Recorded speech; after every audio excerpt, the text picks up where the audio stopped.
أعوذ بالله من الشيطان الرجيم. بسم الله الرحمن الرحيم. يا أيها الناس اتقوا ربكم الذي خلقكم من نفس واحدة وخلق منها زوجها وبث منهما رجالا كثيرا ونساء واتقوا الله الذي تساءلون به والأرحام إن الله كان عليكم رقيبا. صدق اللہ العظیم. اس سورت کا نام سورہ نساء ہے.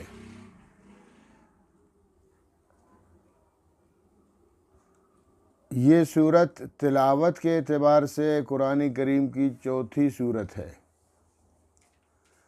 اور نزول کے اعتبار سے یہ سورت مبارکہ 92 نمبر پر ہے.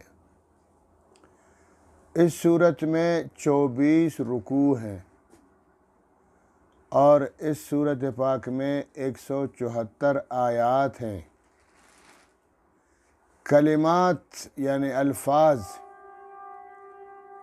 3940 ہیں، جبکہ اس سورت مبارکہ کے جو حروف ہیں وہ 16030 ہیں.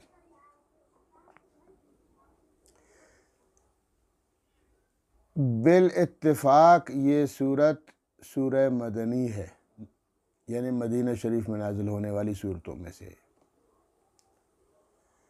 اس سورت کا آغاز غزوہ احد کے بعد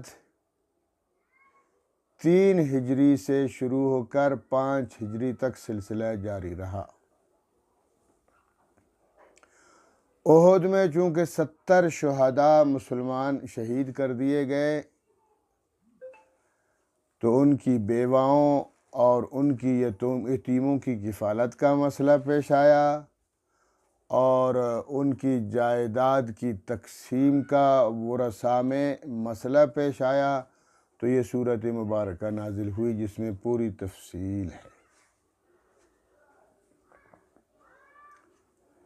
نساء اور نسوہ یہ دونوں جمع ہیں امراتن کی. امراتن عورت کو کہتے ہیں، امراتان یا امراتین دو عورتیں، اور اس کی جمع ہے نساءن یا نسوتن. یعنی یہ جمع لفظ لغیر ہی، یعنی یہ وہ جمع ہے کہ اس کے واحد کے الفاظ سے اس کی جمع نہیں ہے.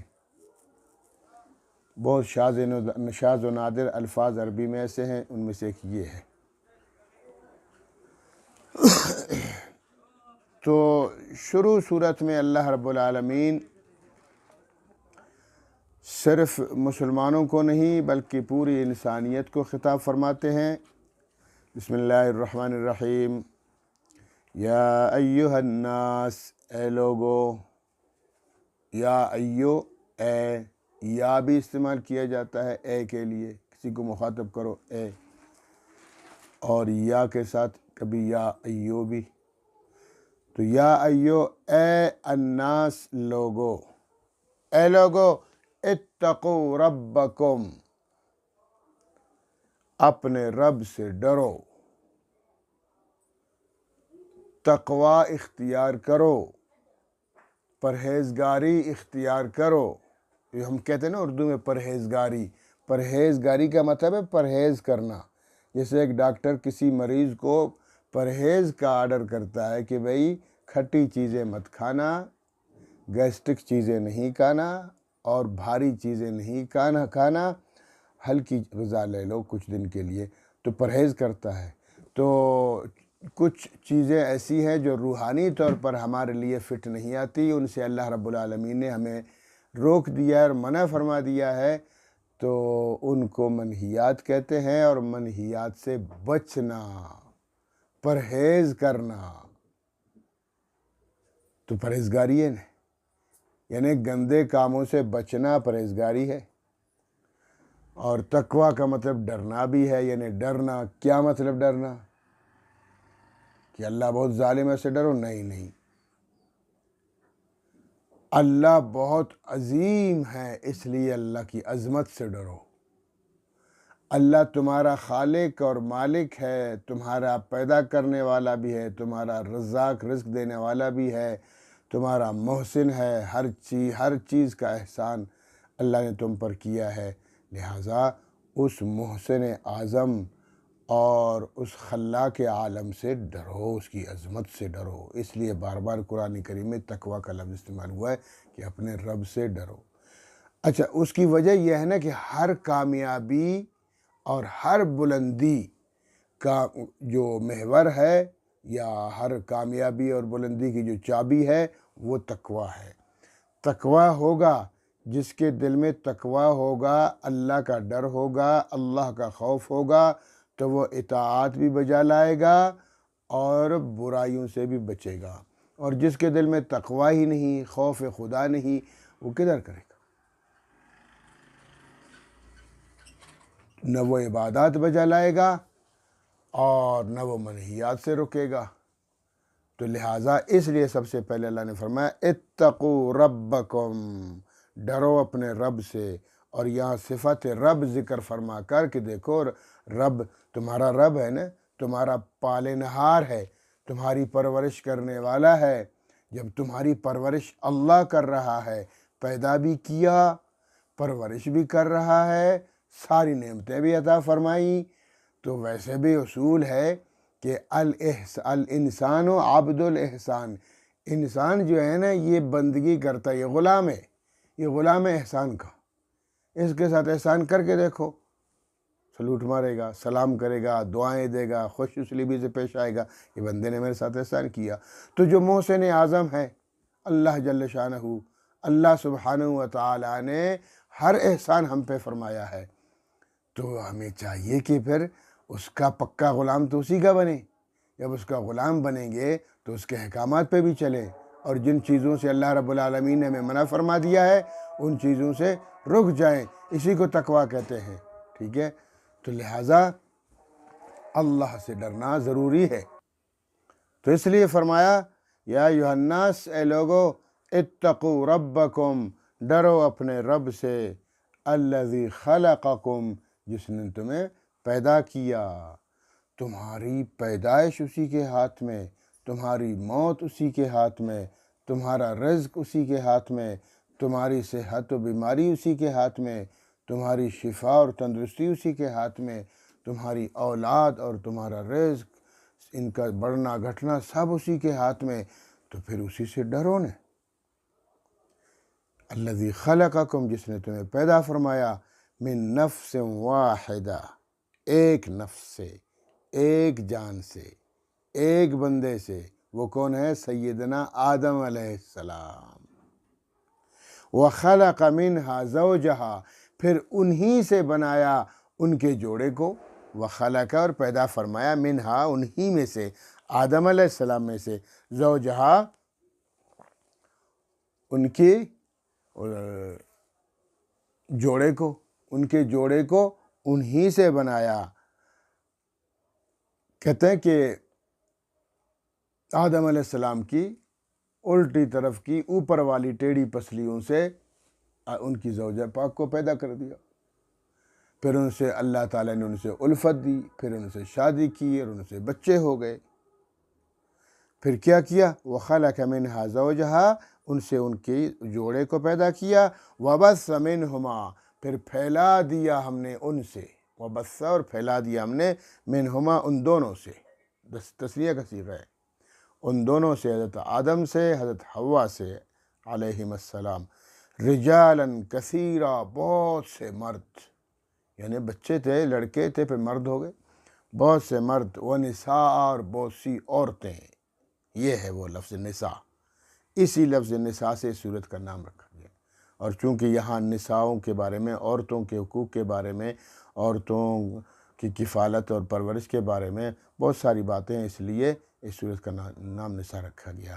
تو فرمایا پھر ان سے، ان دونوں میں سے، آدم علیہ السلام سے، حضرت حوا علیہ السلام سے، اللہ نے پھیلا دیے پوری انسانیت کو، بہت سارے مرد اور بہت ساری عورتیں۔ تو اس لیے پھر فرمایا واتقوا اللہ، ڈرو اللہ سے، دوبارہ فرما رہے ہیں واتقوا اللہ، ڈرو اللہ رب العالمین سے، اللہ سے ڈرو۔ حضرت ابو ذر رضی اللہ عنہ فرماتے ہیں مجھے رسول اعظم صلی اللہ تعالی وسلم نے نصیحت فرمائی کہ علیک بتقوی اللہ، اپنے اوپر تقوی کو لازم پکڑ لو، یعنی تقوی اختیار کیا کرو۔ فَإِنَّهُ أَزْيَنُ لِأَمْرِكَ كُلِّهِ، کیونکہ وہ تمہارے ہر کام میں زینت پیدا کر دیتا ہے۔ تقوی ہوگا ہر کام میں زینت کی زینت، خوبصورتی خوبصورتی، اور اگر تقوی اور پرہیزگاری تیرے اندر نہیں ہے تو تیرا ہر کام برا ہو جائے گا۔ اچھا، تو میں نے کہا نا کہ حضرت آدم علیہ السلام کی الٹی طرف کی پسلی سے حضرت حوا کو پیدا فرمایا، تو اس لیے احادیث میں یہ بھی ہے کہ چونکہ عورت ٹیڑھی پسلی سے پیدا کر دی گئی ہے تو اس کا مزاج بھی ٹیڑھا ہے، تو اس کے ساتھ اسی حساب سے رہنا ہے، صبر سے رہنا ہے، تحمل مزاجی سے رہنا ہے، برداشت سے رہنا ہے، اور زندگی بھر اس کے ساتھ حسن خلق اور حسن اخلاق سے نبھانا ہے۔ کیونکہ اگر حدیث پاک میں یہ بھی ہے کہ اگر وہ عورت ٹیڑھی پسلی سے پیدا ہوئی ہے، اگر اس کو سیدھا کرنے کی کوشش کرو گے ٹوٹ جائے گی، مطلب ٹوٹنے سے یہ ہے کہ جدائی ہو جائے گی، طلاق ہو جائے گی، تو لہٰذا اس کے ساتھ نبھاتے رہو صحیح معنوں میں، اس کی فطرت پہ نہ جاؤ۔ اس کی فطرت یہ ہے کہ یہ بھی حدیث پاک میں ہے، لو احسنت الی احداہن، اگر تم ان کے ساتھ احسان کرتے رہو اپنی بیویوں کے ساتھ، عورتوں کے ساتھ، ثم رأت منک شیئا، کافی عرصے کے بعد اگر تم سے کوئی ناگوار چیز اس کو مل جائے، انسان ہے، مرد بھی تو انسان ہے، وہ غلطی ہو جاتی ہے، کوئی زیادتی ہو جاتی ہے، اگر تم نے اس پر کبھی تھوڑی سی زیادتی کر لی، ثم رأت منک شیئا قالت ما رأیت منک خیرا قط، بس وہ صاف انکار کر دے گی، میں نے تجھ سے کوئی بھلائی دیکھی ہی نہیں، کوئی بھلائی نہیں دیکھی۔ یہ اس کی فطرت ہے، تو لہٰذا اس کی فطرت کے مطابق اس کے ساتھ رہنے کی کوشش کرو، نبھانے کی کوشش کرو، صبر و تحمل اور برداشت سے کام لو، نہیں تو پھر یہ سلسلہ نہیں چلے گا۔ لیکن آگے یہ بھی فرمایا واتقوا اللہ الذی تساءلون بہ والارحام، واتقوا اللہ، ڈرو اللہ سے، الذی، وہ اللہ کے، تساءلون بہ، جس اللہ کے ذریعے تم سوال کرتے ہو، والارحام، اور رحم کے ذریعے بھی تم سوال کرتے ہو، اللہ کا واسطہ دیتے ہو نا، ہر بندے تجھے اللہ کا واسطہ ہے، تجھے اس رب العالمین کا واسطہ جس نے تجھے پیدا فرمایا، تو بار بار تم ہر چیز میں اللہ کا واسطہ دیتے ہو، تو پھر اس اللہ سے ڈرو نا۔ اور آگے فرمایا والارحام، ارحام رحم کی جمع ہے، اور رحم شکم مادر اور بچہ‌دانی کو بھی کہتے ہیں، تو چونکہ تمام لوگوں کا، پورے انسانیت کا تعلق رحم مادر سے ہے، بچہ‌دانی سے ہے، اسی سے تو قرابت داری بنتی ہے، اسی سے تو رشتہ داریاں بنتی ہیں، تو اسی رحم مادر میں لڑکا بھی ہے، لڑکی بھی ہے، دونوں کا رشتہ بہن بھائی کا ہے، اور اسی رحم کی وجہ سے پھر شوہر اور بیوی کا تعلق ہے، انہی میں سے پھر چچے اور پھوپھے اور وغیرہ تمام رشتہ داری کا تعلق اسی سے ہے، تو اس لیے اس کا بھی فرمایا کہ تم رشتہ داری کا واسطہ دیتے ہو لوگوں کو، جب تم رشتہ داری کا واسطہ دیتے ہو تو اس رشتہ داری کو پھر نبھاؤ بھی، اللہ کا واسطہ دیتے ہو تو اللہ سے ڈرو بھی، اور رشتہ داری کا واسطہ دیتے ہو تو رشتہ داری نبھاؤ بھی۔ رشتہ داری نبھانا بہت ضروری ہے، قطع تعلق کرنے والوں پر اللہ کے رسول صلی اللہ علیہ وسلم نے فرمایا اللہ کی رحمتیں بند کر دی جاتی ہیں۔ صلہ رحمی کرنا، رشتہ داروں کے ساتھ نبھانا، اچھائی کرنا، حسن خلق سے پیش آنا، حسن اخلاق سے پیش آنا، یہ صرف اچھا کام نہیں ہے، یہ فرض ہے، فرض، جیسے نماز فرض ہے، جیسے روزہ فرض ہے، جیسے زکوٰۃ فرض ہے، جیسے حج فرض ہے، اسی طرح رشتہ داری بھی فرض ہے، رشتہ داری نبھانا یہ فرائض میں سے ہے، بلکہ میں تو کہتا ہوں کہ وہ نماز سے بھی اس کی اہمیت زیادہ ہے۔ زیادہ اس لیے ہے کہ نماز کا تعلق تیری ذات سے ہے۔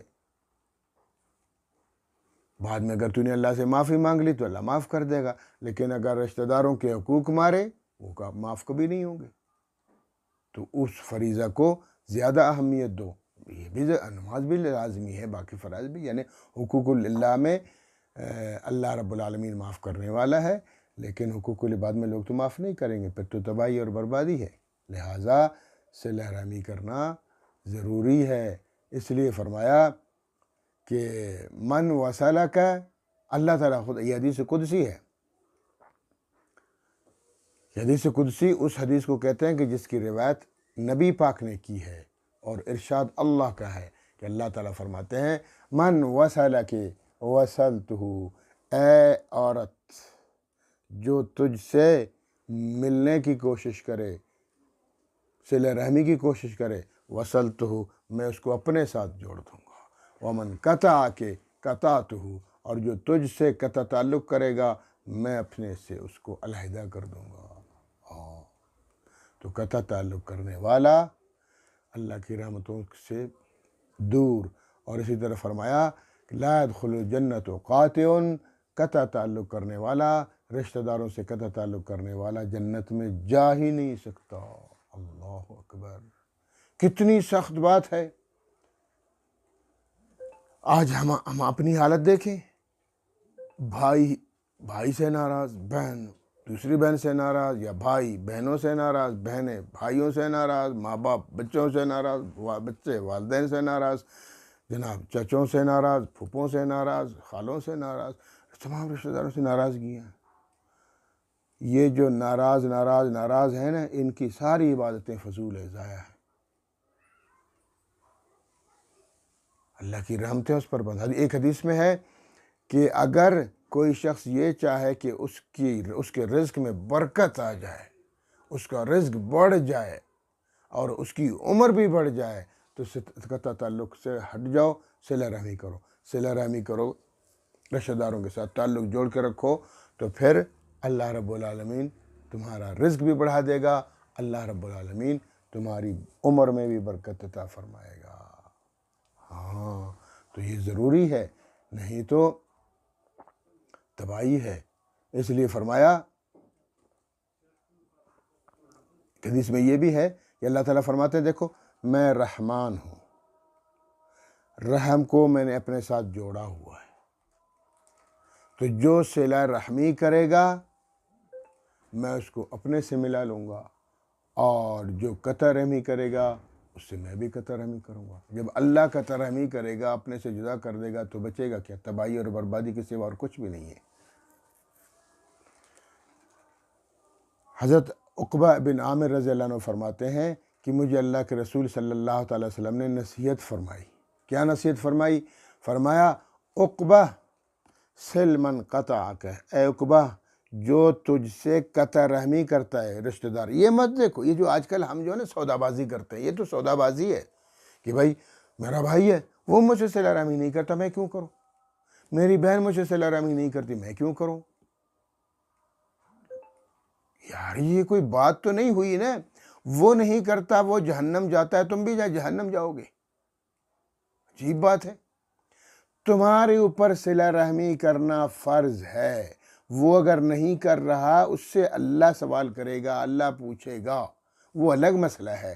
تم کیوں نہیں کر رہے ہو؟ اللہ تو تم سے پوچھے گا کہ بھئی اس سے میں تو الگ پوچھوں گا، اللہ فرمائیں گے تم یہ بتاؤ کہ تم نے صلہ رحمی کیوں نہیں کی، میں نے صلہ رحمی کا تم سے مضبوطی کے ساتھ حکم دیا تھا، تمہیں کیوں نہیں کی؟ لہٰذا صلہ رحمی نہ کرنے والا اللہ کا باغی ہے، رسول کا باغی ہے، اپنے رشتہ داروں کا باغی ہے، بہت بڑا نقصان کرنے والا ہے۔ تو اس لیے فرمایا، حضرت عقبہ فرماتے ہیں کہ اللہ کے رسول نے مجھے نصیحت فرمائی، صل من قطعک، صلہ رحمی اس کو نہیں کہتے کہ وہ جو صلہ رحمی کرے گا تم بھی کرنا، صل من قطعک، جو رشتہ دار تجھ سے قطع رحمی کرتا ہے، تعلق توڑ دیتا ہے، تم پھر بھی اس کے ساتھ تعلق جوڑ دو، جاؤ اس کے پاس، ہنس کے پیش آؤ، تحفہ دے دو، ہدیہ دے دو، خوش اسلوبی سے پیش آؤ. وہ اگر انسان ہے تو وہ بھی آ جائے گا میدان میں، چاہے وہ جتنا بھی ظالم ہو، لیکن جب تم خوش اسلوبی سے پیش آؤ گے وہ خود شرمندہ ہو جائے گا. تو اس لیے فرمایا، حضرت عقبہ فرماتے ہیں اللہ کے رسول نے مجھے نصیحت فرمائی، سل من قطعک، جو تجھ سے قطع تعلق کرتا ہے اس کے ساتھ صلہ رحمی کرو، جوڑ پیدا کرو. جو توڑ پیدا کرے گا پھر بھی تم جوڑ پیدا کر لو. وآت من حرمک، جو تجھے تیرے مال سے محروم کرتا ہے تم پھر بھی اس کو دو، اپنے پلے سے دو اس کو، تحفے تحائف دیا کرو. جو تجھے منع کر رہا ہے، تیرا حق نہیں دے رہا، پھر بھی اللہ کے رسول فرماتے ہیں تم تو کرو نا، وہ نہیں دے رہا نہ دے، تم کرو. تمہارے رزق میں اللہ برکت عطا فرمائے گا، تمہاری عمر میں اللہ برکت عطا فرمائے گا، اور قیامت کے دن خدا اور خدا کے رسول کے سامنے سرخرو ہو جاؤ گے. سلمن قطع کا، جو قطع تعلق کرے گا اس کے ساتھ جوڑ دو، جوڑ پیدا کرو. اور وآت من حرمک، اور اس کو دو جو تجھے محروم کرتا ہے، تیرا حق نہیں دیتا، تم پھر بھی اس کے ساتھ خوش اسلوبی سے پیش آؤ، اس کو ہدیہ اور تحفہ تحائف دیا کرو. اور فرمایا واعف من ظلمک، جو تیرے ساتھ ظلم کرتا ہے تو تم کیا کرو، اس کو معاف کرو، اس سے درگزر کرو، اس کے ظلم کو مت دیکھو. یہ دیکھو اللہ کا بندہ ہے نا، غلطی ہو رہی ہے، اسے معاف کر دو، معاف کر دو، معاف کر دو. ایک حدیث پاک میں ہے کہ تم لوگوں کو معاف کیا کرو، اللہ تم کو معاف کرے گا. تم لوگوں پہ رحم کیا کرو، اللہ تم پر رحم کرے گا. تم زمین والوں پر رحم کیا کرو، آسمان والا تم پر رحم کرے گا. سیدھی بات ہے بھائی. آج میرا ایک کام پھنسا ہوا ہے، نہیں ہو رہا، بڑا زور لگایا میں نے، بڑی کوشش کی، کام نہیں بن رہا.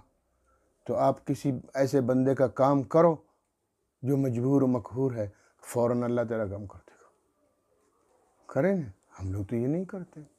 تو اس لیے یہ اس حدیث کو یاد کریں، اور زبردست حضرت عقبہ فرماتے ہیں سلمن قطع کا، جو تجھ سے قطع تعلق کرے گا تم اس سے تعلق جوڑ دو. وآت من حرمک، جو تجھے اپنے حق سے محروم کرے گا تم اس کو پھر بھی دو. اور فرمایا واعف من ظلمک، جو تجھ پر ظلم کر دے تم پھر بھی اس کو دیا کرو. سودا بازی نہ کرو کہ جو صلہ رحمی کرے گا تم بھی کرو گے، جو تم پر رحم کرے گا تم بھی کرو گے، جو تیرے گھر آتا رہے گا تم بھی اس کے گھر تک. میں اس کا نوکر ہوں، جو وہ میرے گھر نہیں ہے تو میں کیوں جاؤں. یہ باتیں نہیں ہوتی اللہ کے سامنے، یہ باتیں نہیں چلتی.